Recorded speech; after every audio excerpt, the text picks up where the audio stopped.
Televisa presenta. I mean, you're a rock star. Even your name is a rock star name, George Martin. Changed my life. Really? And it did take me by surprise. Like, it's not very common that a writer becomes a rock star, no? Like that. I mean, and being recognized in the street like that. And it's fairly uncommon. how involved are you in the TV show? I'm involved to some extent. I'm a co-executive producer on the show. In the early seasons of the show, I was more involved. I wrote an episode for each of the first 4 seasons. It's amazing. Do you have any favorite character in Tyrion. Game of Thrones? Tyrion, but I love them all. They're Khaleesi, all my children. The good ones, the bad ones, yeah, I know. the gray ones. They're my kids, and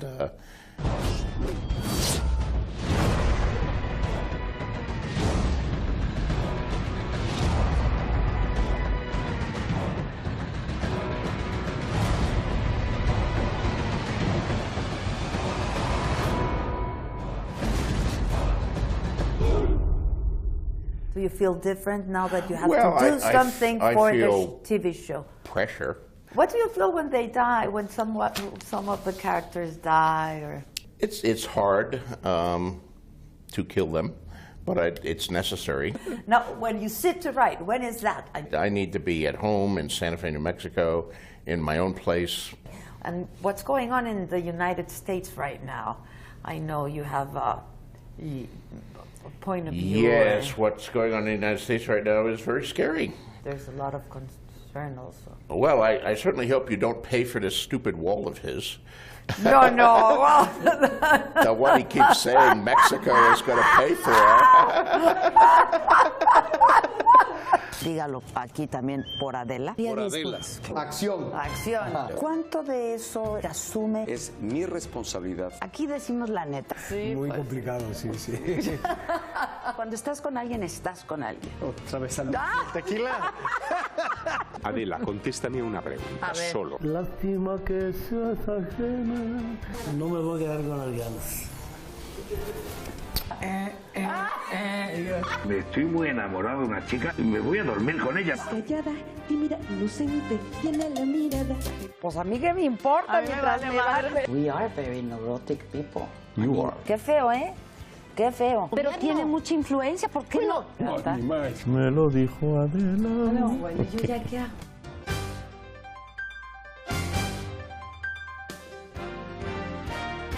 Hi. Oh, hi. Nice to meet you too. Where I sit? Yes, please. So do you mind if we join you? Everybody? You No, mean? just he and I. Yeah, that's fine. Yeah, Okay, great. is there any chance we can get a couple of chairs? Couple of chairs. Mucho gusto. Hola. Mi amor, el asistente. Ah, ¿qué tal? How's your Spanish, George? Non-existent. Except for food. I can say burrito. Oh, and you like burrito? Okay, Chimichanga. Taco. I so know be all that. patient with my English. Chili con queso. Chili con queso. Well, that's not really Mexican food. I know, but it's New Mexican. It's New That's where Mexican I'm from. food. Yeah, I know. That's where you live, actually, Yeah, New Santa Mexico. Fe, New Mexico. Santa Fe. It's a beautiful place. I was there like, 20 years ago? And I was just... It's hardly changed. That's what's so beautiful about that place, no? That it hardly changes. Do you want something to drink or... Sure. What do we have? I see a lemon lime soda over there. That would be Yeah, good. sure. Squirt or something? Squirt, yeah. With ice? No. No ice? We have Fanta as well. Fanta is good, yeah. Would you like ice? No. How do you feel here? When did you get here in Guadalajara? Yesterday? No, Tuesday. Oh, Tuesday. You've been here since Tuesday. Sorry. So you've tasted a lot of tequila, I guess. A fair amount. Different kind of Not too tequilas, much. but different. And wine. And wine. Mezcal. Mezcal. Yeah, so. Do you like mezcal? Or you? I don't know. I haven't really had that yet. Ah, no? I think you tried it. Did I? One of the cocktails, yes. Oh, in one of the cocktails, yeah. I've had a number cocktails. I wasn't sure what was in them. Fruit It's a juices very and stuff. different flavored tequila from mezcal. Yeah. And you'll stay till when? When what? are you leaving? Next Leaving Sunday. Sunday. Yeah. Today is a great day. I mean, everybody is just like. Yeah, it looks Waiting, exciting down such there. an I can see a little expectation, from the window, big crowds. Yeah, very big crowd. So we need to leave at 12. Is that okay? What time is it now? ¿Qué hora es? Okay, fine, great. Yes. Are you here with your wife? Or you, No, I'm with no. Lenore. Did you meet Lenore, my assistant? Yeah, she's back there. There's Loma. One of my army, they've been, Wendelin and her crew have been taking me sightseeing. We had a dinner with the consul last night, and before that we went to the village. What was the name of the handicrafts place? Tlaquepaque. Yeah. It's very nice. That was very nice. Did you find anything that you liked? Like, I painted a skull. oh, you We did? visited a workshop, and they gave us all the skull to paint. So Wow. that was very cool. Wow. And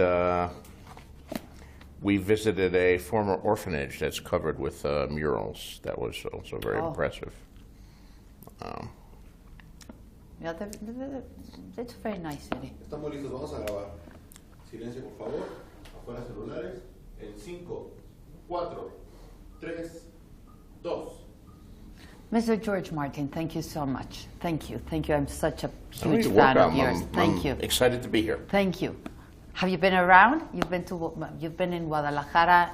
I got in on Tuesday, so I've been seeing a few sites. But today I start singing for my supper, signing and speaking and doing interviews. So everything. There's such an expectation. Did you?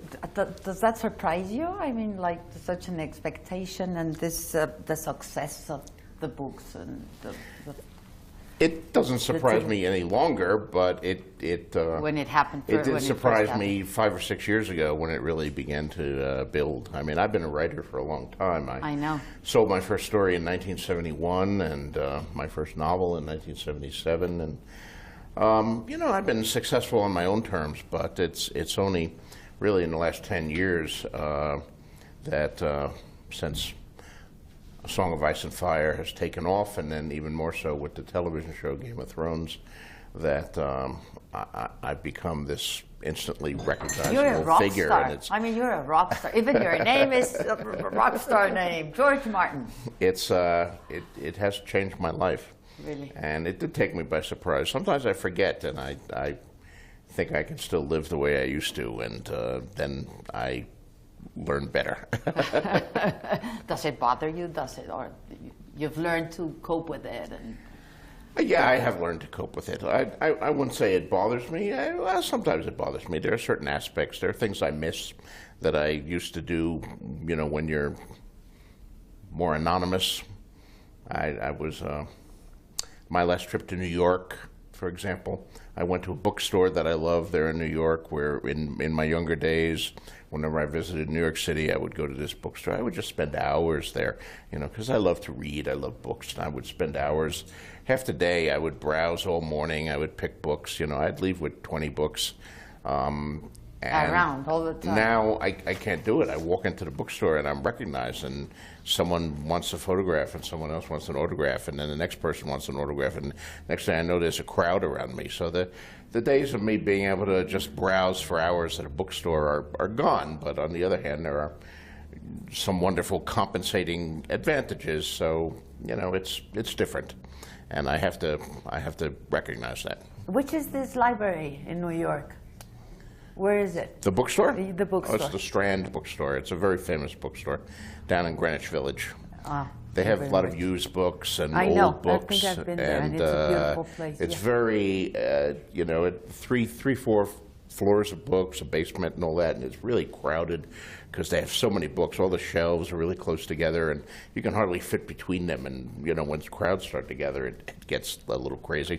Like, it's not very common that a writer becomes a rock star, no? Like that, I mean, and being recognized in the street like that. It's fairly uncommon, yes. It's fairly uncommon, yeah. I mean, actors expect it. Yeah.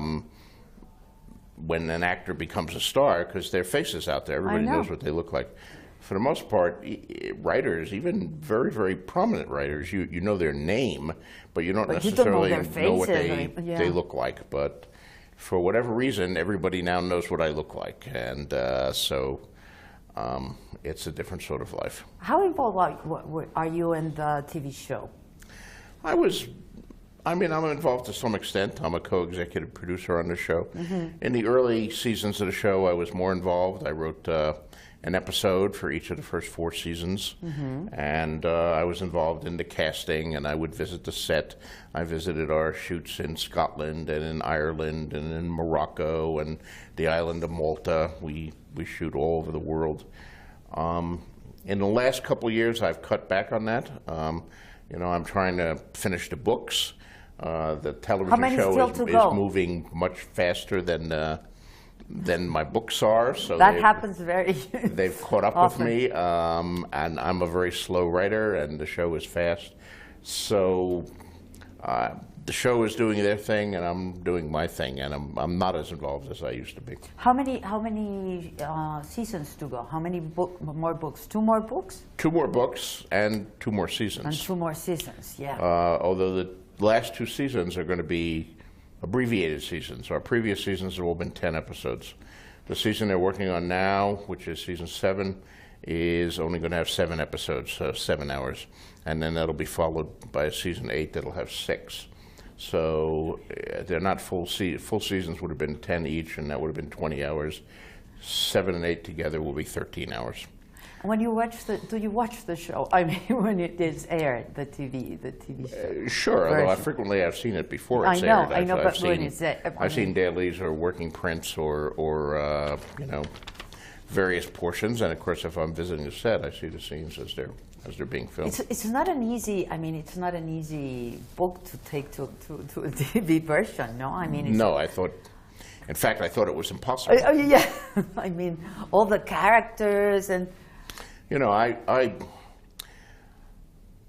in addition to my novels and my short stories that I've been writing since the early 70s, I did considerable television work myself back in the 80s and 90s. In 1986, I joined the staff of Twilight Zone, the Twilight Zone revival on CBS, and I worked on that for 2 seasons. And then for 3 seasons, I was a writer-producer on a show called Beauty and the Beast. And that took me up to about 1990. And then for about 5 years, I had what they call a development deal, where I was coming up with ideas for my own shows and writing pilots and, you know, occasionally filming a pilot. But we never actually got a show on the air. And that was 10 interesting years. I liked working in television and film. But my ideas were always too expensive. Yeah, exactly. Whenever I turned to the script, you know, the network or the studio would say, "George, this is great, but it's way too expensive. We don't have the budget for this. Could you please cut, you know, half of the characters and combine the other characters? Could you, this big battle at the end, could we make that a duel between the hero and the villain? We have to cut it down. You have 12 matte paintings in here. We can afford 1. You know, all of this stuff." So when I came out of that in the mid-90s, when I went back to writing books, I was tired of that. I mean, I'd done it for 10 years. But I wanted to write something that was just as big as my imagination. Yeah, I didn't want to have to worry about budget as or expensive shootability. as your imagination. So I said, I'm going to write this epic fantasy series. It's never going to be made for television or film. It's too big. I'm going to have all the characters I want and all the settings. I'm going to have direwolves. I'm going to have dragons. I'm going to have castles. I'm going to have a very complex plot that's going to be hard to... Everything they tell you not to do in television. And I did it all. And of course, that's the thing that becomes a giant wow, hit. wow, and such an amazing success, no? Yeah. It's amazing. Do you have any favorite character in Tyrion. Game of Thrones? Tyrion, but I love them all. They're I love all my Khaleesi. children. The good ones, the bad ones, Yeah, I know. the gray ones. They're my kids, but Tyrion has been the one single character who's been there right from the All beginning. around, Yeah. And Khaleesi, what do you think about Khaleesi? I love Khaleesi. Dany, yeah, she's amazing, and we have an amazing actress playing her. Yeah, as she's we do wonderful. for Tyrion. I mean, Peter Dinklage, Emilia Clarke, they're And the character is fantastic. It's I wonderful mean, because we have some of the best casting people in the world, and I think the best cast in television. Yeah, you were in the casting, like Yeah, in the beginning. in the beginning, Yeah. not anymore. I wasn't there physically because I live in Santa Fe, New Mexico. We were filming it in Northern Ireland, in Belfast primarily, and doing a lot of the casting out of either Dublin or London. So they would send me tapes, and I would get tapes of 20 actresses or actors reading, and I would review the tapes and then write long letters to the two showrunners. David Benioff and Dan Weiss are really the guys behind the show who've been there every day, working 24 hours a day, 9 days a week kind of thing. Yeah, it has to be get like the show that, done. yeah. It's really done amazing kind of stuff. Now, tell me something, George. It's different to write like, as you said just now, like as where your imagination goes, and now the next books. I mean, now you have. What do you do? I mean, is it different? Now you know the show, you know the characters. You have. Is it different? Do you feel different now that you have to do something for the TV show? Pressure. You feel pressure. Certainly, it's very different from the beginning when I was just writing these books and nobody knew about them, and not even my agents, until I had a few hundred pages in. But now half the world is waiting for these books, and every day I get people asking me, how is the book coming and things like that. So I'm very aware of that, but ultimately, when I actually sit down to work, that all goes away. I mean, Okay. then there's just me and the characters and the world, and there's just me sitting in front of my computer trying to get what's in my head onto the paper or onto the computer screen, as the case may be. What's the right word to use? How do I, what does this character say now? Is there a better way to say, a funnier way, a sharper way, a better line of dialogue? It's always me wrestling with the words and trying to make the world come alive and the characters come alive and figure out the thing to happen next, and the real world goes away. I mean, when the work is going well, I live in Westeros. I live in the Seven Kingdoms. I now have a whole staff of assistants whose main job consists of trying to keep the world at bay and handle all of the real life things, so I can just live in this dream world. But there's pretty much of the real life in the novel, no? In your novels, there's a lot of. I try to make it realistic. Yeah. Yeah. I mean, I read a lot of history. I've done a lot of historical research. I draw on history. It's very accurate, no? Well, it's not history. It's fake history, but it's based on real history. I'll take an incident in real history and say this was an interesting thing to happen, and I'll turn it up to 11 and maybe reverse a few things, make it my own. I don't want to just duplicate actual incidents from real history or actual characters, but they certainly provide a foundation of realism. There's a description of course, Middle Age, for example. The dragons are made. Yeah, the dragons. No dragons in real I history. love the dragons. And we met Khaleesi dragons since they were babies, and That's right. Now they are huge, enormous. That'll happen with a dragon. Yeah. What do you feel when they die? When some of the characters die, or? It's hard to kill them, but it's necessary. I've known really since before I started writing the books who was going to live and who was going to die, and at least for the major characters. I mean, there's a lot of minor characters, and sometimes, They you know, come I'm and just go writing and- a scene and I need someone to die, and someone dies. But the major characters, I pretty well know their fate and have known their fate since the early 90s when I began doing this. But it's still hard to say goodbye to them because they've become part of my life for so long. You know, every day I go there and I have another scene to write about this particular character, and you know, they're like a child or an old friend, and it's hard to say goodbye. Yeah. It's even harder, I think, since the TV show, because, you know, when the characters are just a character on paper, that's one thing, but once you get into the TV show, now you have an actor involved, an actual living, breathing human being, and when you kill their character, you're making the actor unemployed. So you may become friendly with that actor and say, "Oh, I don't want to do that. Oh, they're such a nice actor. I don't want to.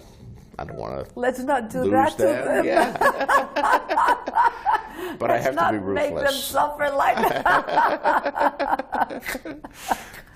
I try to give them good death scenes anyway. Yeah. An actor loves a good death scene. They're thankful for that. That's right. They're thankful for that. Now, when you sit to write, when is that? I mean, discipline is very important for you writers. I think so. I don't know.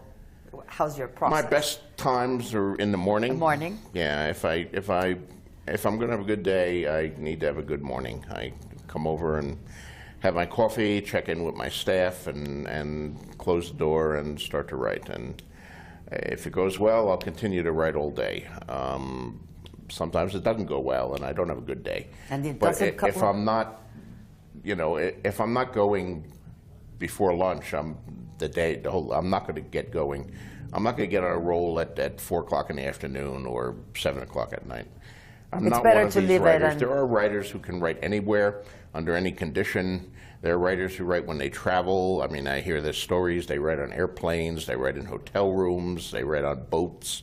Not me. I need to be at home in Santa Fe, New Mexico, in my own place, with uninterrupted, with, you know, my walls up and distractions toned down, somebody else handling the phone calls, somebody else going to the door when somebody shows up knocking at the door, and unexpected. So I can just devote myself to It's you and it's just yourself and the computer. Yeah, ideally. And is it?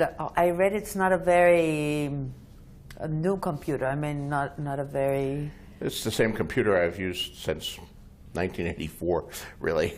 Really? Well, you know. It's not high tech. It's not high tech. I do have a high tech computer that I, you know, used to visit the internet and handle emails and all that. But I go back and forth between them.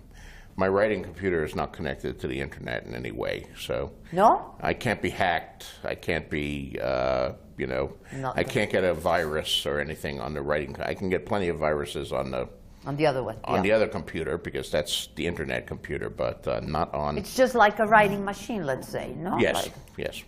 Like maybe you started like that writing, you know, the writing. No, well, I'm older than that. I started on a typewriter, a manual typewriter, yeah. A manual typewriter at that.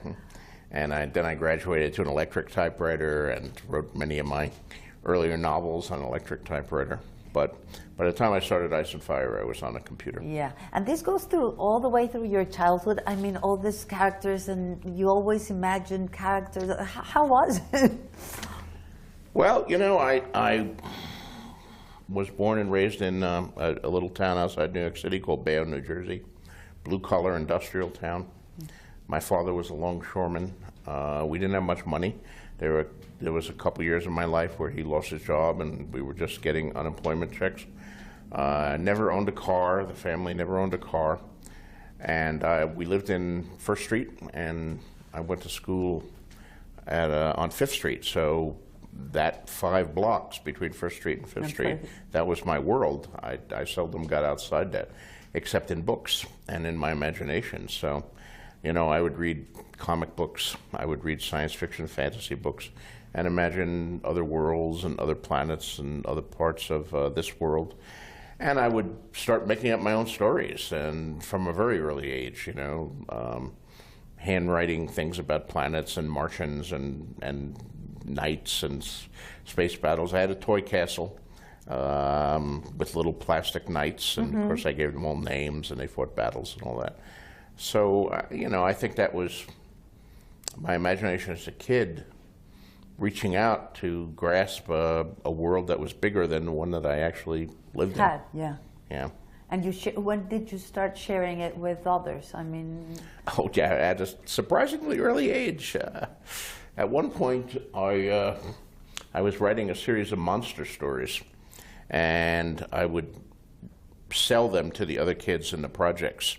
Wow. But they would have to pay me like a nickel, and then I could buy a chocolate bar. Your Milky Way. Yes. Yeah, the Milky Way. Where are the Milky Ways? And the other kids did not read that well. So I would not only sell them the story, but then I would have to read the story to them and make all the monster sounds and, you know, all of that stuff. They were very short stories. They were like 3 pages long. So I did that They were scary? I did that for, well, you know, yeah, for a nine-year-old, yeah. In fact, I was scary enough that one kid started getting nightmares, and his mother came to my mother and said, your kid has to stop scaring my kid. He can't sleep at night. No. So she said, no more of this. I don't want you selling any more monster stories to the other kids. So that was the end of my first career as a professional writer. Do you have any siblings?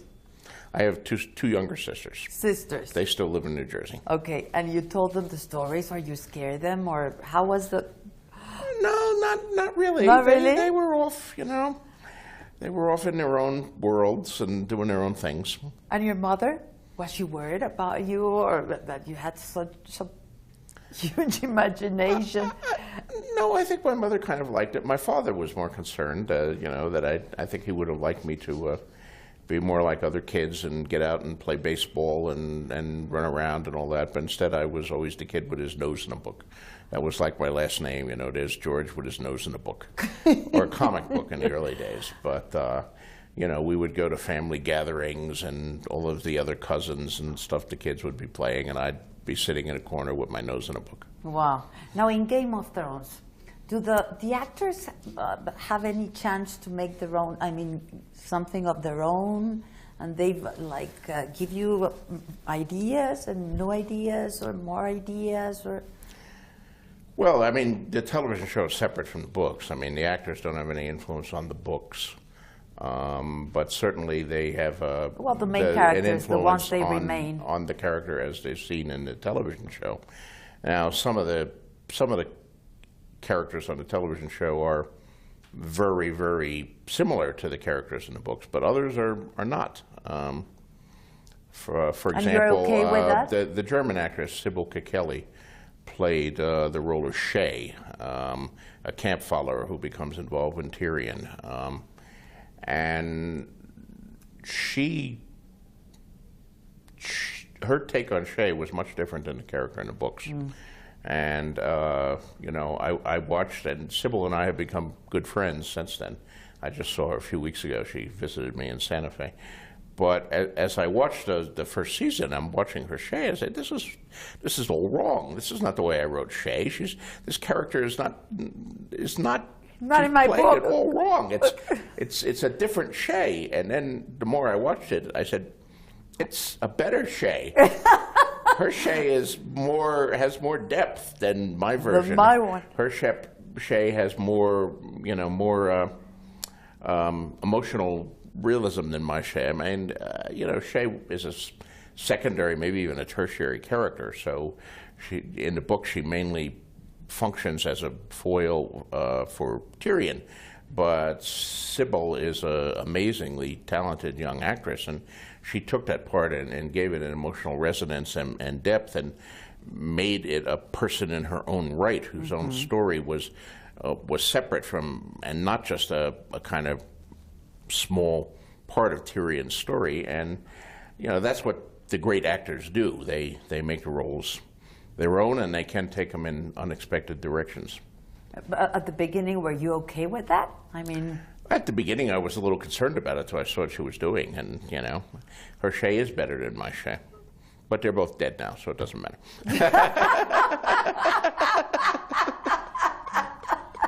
I'm sorry, I gave away. I hope there's people there who... No, but they have a lot of us, no? And that was the thing I was talking about earlier, about real life, about us human beings. They have a lot, I mean, everything, all the characters have a lot of us, no? Like emotions and treasons and loyalty and... Yeah, that's certainly what I try to do. I love gray characters. You know, I think too many movies and television shows that, you know, you have the heroes, you have the villains, good guys, bad guys. In the real world, I think most human beings are shades of gray. Yeah, nobody's we all have good in us, we all have evil in us, and sometimes the same person. You can do something very noble on Tuesday, and then Wednesday do something very mean and spiteful and selfish. And I certainly look at my own past, and there are things I've done I'm very proud of. There are things I've done I wish I hadn't done. And I try to capture that emotional reality in my characters, and to keep in mind at all times that they're all human. So it's a very singular way of doing science fiction, no? Oh, there are other science fiction writers who do it, but yeah, I think all the best writers hopefully approach it that way. I also like the fact that the books are not predictable. I try to make them not predictable, you know. As someone who has, for pretty much my entire life, had my nose in a book, I get very tired of the predictable story that we all read. You know, you've read that. You've seen the movie where you watch the first scene, you know exactly where the movie's going to go. You open the book and you read it, and you know exactly what's going to happen. You know, and that's boring to me. I've read those stories a million times. I don't need to read them again. I want to read a story that surprises me and takes me in places that I haven't been before, and a story that it wakens emotions in me and involves me emotionally in the life and death of those characters, and that's what I strive to do as a writer. I don't know that I always succeed, but that's certainly my goal. What do you read? What kind of books do you read nowadays? Oh, I read all sorts of books. I read, of course, a lot of science fiction and fantasy. I love history. I read popular history. I read historical fiction. I love murder mysteries. I read some literary fiction. I just finished a book by Emily St. John Mandel, which was, she's an American writer who did an excellent science fiction book a couple years ago, but which I'd read and talked about on my blog, Station 11. But before that, she'd done 3 other novels, which I'd never read. So she recently came to Santa Fe and appeared at my movie theater. I own a small cinema in Santa Fe, a little art house called the Jean Cocteau Cinema. Wow. It's a movie theater and a bookstore. So we have author events. We have authors in, and sometimes I interview them, and you know, and they sign books for people. So you know, you can always go up to the Jean Cocteau Cinema website and get autographed books, my books autographed, but also all of the writers we have in, Michael Chabon and Dennis Lehane and Emily St. John Mandel, and you know, we Pat Conroy came there. I was very privileged to meet him. He died unfortunately last year, but amazing writer. And we have a couple of these author events every month, so I read the books of whoever's coming in. Mostly I know them ahead of time, but and then we do an interview or a discussion of their books, and they sign things for the people, so that's always fun. Yeah, you enjoy that? Oh, I love that. Yeah. And when you read fantasy, what do you think about the other writers who write fantasy or science fiction? It's the same thing as anything. I mean, some are good, and some are mediocre, and some are not very good. But this is a golden age for fantasy. I mean, it's not just me by any means. There are some other people out there who are just amazing. Patrick Rothfuss, Scott Lynch, Daniel Abraham, you know, the whole generation, Robin Hobb, of people who are doing epic fantasy and doing some very cool and innovative and interesting things with it, and more of them coming along every year.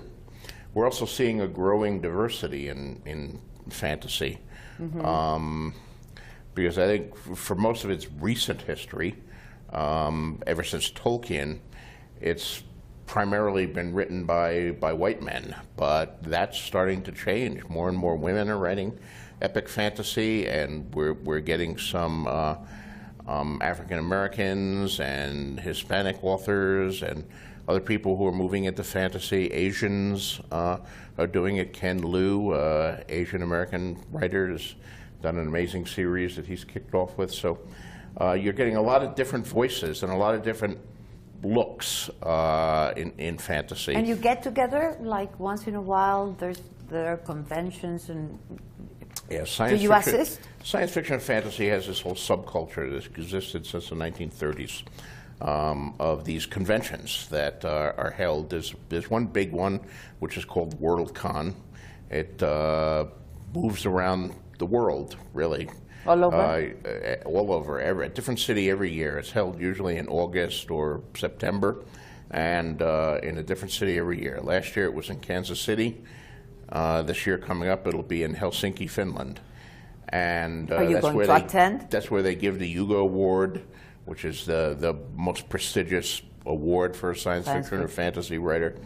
Sort of the Oscar of science fiction, and yeah, hundreds of writers attend that, editors from all over the world attend that, as well as thousands of fans. So yeah, I will be in Helsinki to attend that. I've been going to WorldCon since 1971, so I almost never miss it. Wow. Is it fun? I mean, to meet everybody? And it is fun. Yeah, it's great. There are parties and panel discussions, and I give readings from my work, and the other writers give readings too.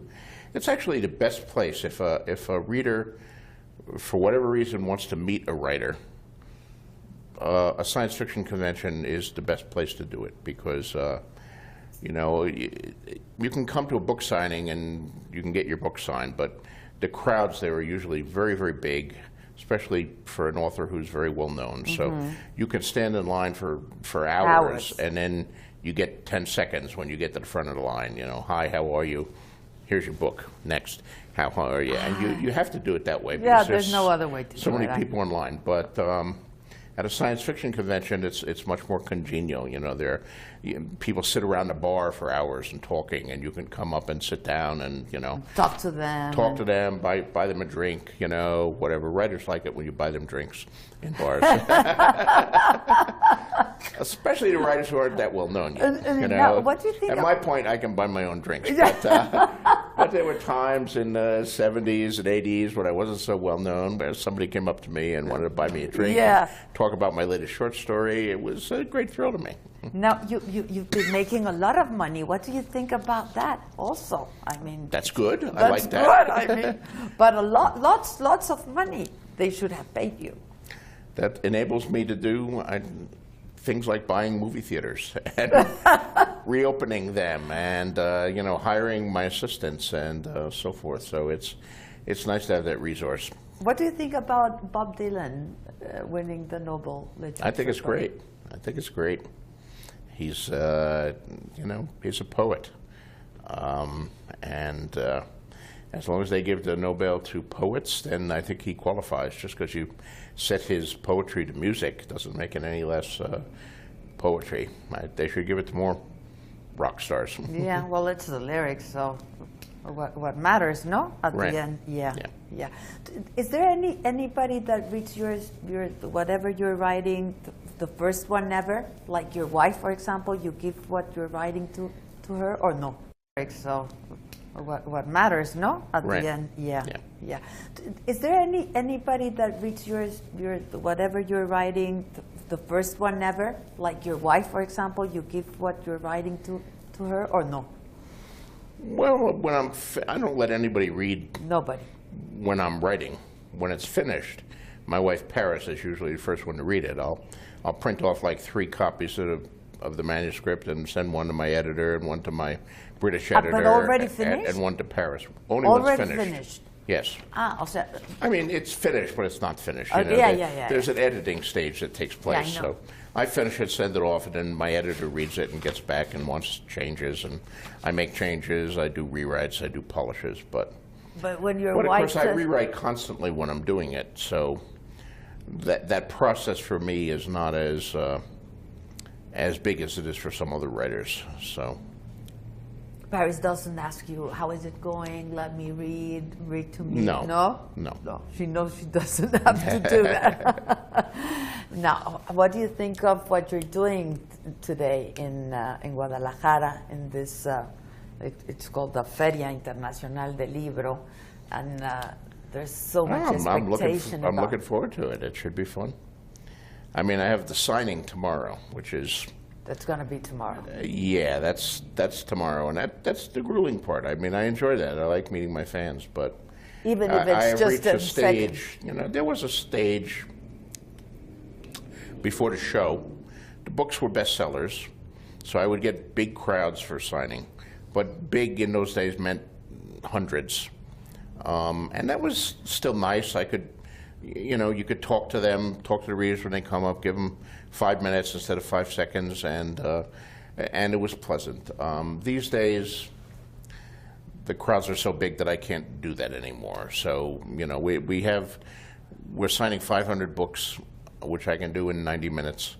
But that's really all I can do, and I mean, I suppose I could sign 5,000 books, but it would kill me. That's too grueling. So I know the fans love it, and I do these signings mostly for them, for the people who are lucky enough to get a signed book. And I know others will be disappointed because they can't get a signed book. It's not something that I enjoy myself anymore because it's too fast. It's you know, physically grueling, and it's a little wearing. And it's exhausting, and you don't get to know nobody. Right. Yeah. But you know, it's part comes of with the it. territory. It's part of the job. It's part of the job. Part of the job here. So and it's nice to be here. This is my first real trip to Mexico. Oddly enough, I've lived in New Mexico since 1979, but I've never made it down to Old Mexico before, aside from a few hours in Juarez once when I was in El Paso. And that's it? That's it, So this is your first time to Mexico? This is the first time, yeah. Yeah, and you haven't visited Mexico City? No, You've never been? Never. Ah, are you going to stay in Mexico City? Are you going to... Not this trip. Not this trip. I have to get back. You have to come back. Yeah, that's what everyone is telling me. And we have to go and see everything, what's going on in Santa Fe. And what's going on in the United States right now. I know you have a point of view. Yes, what's going on in the United States right now is very scary. I think I know a lot of people from my travels all around the world who are very concerned about what's happening, and certainly Americans are concerned about what's happening. And but they voted this guy. Well, some people did. He actually lost by 2.5 million votes. The popular votes. Yeah. The popular vote, but because of the breakdown of the Electoral College, he will be the president, just as George Bush became the president, even though Al Gore won the popular vote. Yeah. So, and we'll have to see from there, but I'm very concerned about it. What do you expect? I mean, are you really concerned? What do you expect? What would we expect? And we Mexicans, I mean, there's a lot of concern also. Well, I certainly hope you don't pay for this stupid wall of his. No. Well, the one he keeps saying Mexico is going to pay for. I think Mexico needs to say, hell no, we're not going to do that. No. You're not going to get a peso from us. And, you know, it's a repugnant idea. You know, I've talked about it on my blog. I know. The importance of immigration to the United States. The United States is a country built on immigrants. On immigration. Yeah. The only people who really have any moral right to say, get rid of all these immigrants are the Indians, the Native Americans. They have a legitimate grievance. And that's it. That's about it. Everybody else who came in was an immigrant, and then later someone else came in, and they were all upset about, oh, this new group is bad. Oh, we were good, our group. Now, I'm a typical American mongrel. I mean, I have Irish and Irish, French, and English on my mother's side. On my father's side, I have Welsh, German, and Italian. You know, Martin itself only goes back 2 generations. It was originally Massacola from Italy and got changed in Ellis Island to make it more American. I'm a thoroughgoing mongrel, and I believe in immigrants. Immigrants have made the United States great. And every immigrant wave that has come in has faced discrimination and hostility. But I believe in the words that are written on the Statue of Liberty, you know. I lift my lamp beside the golden door, you know. Give me your tired, your poor, your huddled masses yearning to be free. And the kind of hostility that Trump has given voice to, this anti-immigrant hostility, is the antithesis of that. You know, the messages, yeah. This guy has no right to even visit the Statue of Liberty because he represents something very, very different. And of course, the 2 immigrant groups now who are bearing the brunt of this anti-immigrant fever are Mexicans and Hispanics in general. And also there's the huge controversy of the Syrian refugees and how many Syrian refugees are we going to take? And, you know, they're mostly women and children, you know, some men who are trying to get away from a horrible war. They're not ISIS, they're fleeing ISIS. ISIS and they're escaping from ISIS. The Syrians and the Russians together have destroyed their homes, bombed their cities to rubble. Some of them are on death lists. You know, they want to go someplace safe to live, and that's the civilized world, I think, has an obligation to find a place for them, including the United States. But what should Americans do if he starts? I mean, I think there are many, like, control. The United States have some control of the president. But what do Americans have to do if he truly Trump doesn't actually seem to understand how the government works. I mean, he sometimes he sounds like he's going to run the presidency like he ran the Trump Corporation, where he gives an order and everybody does it. Of course, he doesn't own the United States, even when he's sworn in as president. There are checks and balances, but the Republicans do control both houses of Congress now. Senate is very narrow. The Senate is going to be like 51 to 49, or the court, the Supreme Court is 4 to 4 with a vacancy. With a vacancy. So, you know, he has to. Some things he can do by executive order. Other things, he'll have to propose a bill, and it'll have to be passed by both houses of Congress, and then there will be lawsuits, and it'll go through the courts, it'll go through. So I don't know. It all depends on how much he does, what he tries to do, how much support it has. But I think there are years of struggle ahead. At least 4. Yes. There will be another election for Congress in 2 years, of course. All the members of the House of Representatives are up for re-election, plus 20-odd senators. So we will see who gets elected then, and that could change the balance. But how much it will change it will depend on where we are in 2 years. Where is the economy? Where is what's happened in foreign affairs? What's happened in the Middle East with ISIS? Are things worse or are things better? I don't know. That obviously affects on how things work. You know, I do think it behooves writers in particular to use the skill that they've been given and to write and to speak out and to, you know. You've been doing that in your blog, and you're going to do it, and you're going to be active, and yeah. Well, I'm not going to stop writing my novels in order to, you know, run for Senate or anything like that, but I'm certainly going to continue to make my opinion known. I mean, I hope that does some good. There are days I don't know if anybody listens anymore, you know, it just seems... Well, they listen to you, they read you. Everybody is locked into their own view, and, you know, you express an opinion and you get the people who agree with you saying, yay, good for you, right on, you tell them. And you get the people who don't agree with you saying, how dare you say that, you're stupid, I hate you. So It's so can you divided actually and so change polarized. minds with facts and rationality and argument anymore? I don't know, but you have to make the effort. Yeah, you have to make the effort. George, thank you so much. I know you have to leave, but thank you, really, thank you very, my very pleasure. much. It's been a lot of fun. Yeah, it's been a lot of fun. Maybe we can meet again in Santa Fe next time in Santa Fe. Santa Fe. In Santa Fe, yeah. And enjoy yourself here in Guadalajara. There's a lot of tequila. You should try some tequila, make a tasting, and have a lot of fun. I will do that. Thank you very much. Thank you. There's a lot of expectation. Thank you so much. Thank you, George. Take care. Muchísimas gracias a usted, como siempre, por su atención y compañía. Yo soy Adela Micha y hasta siempre.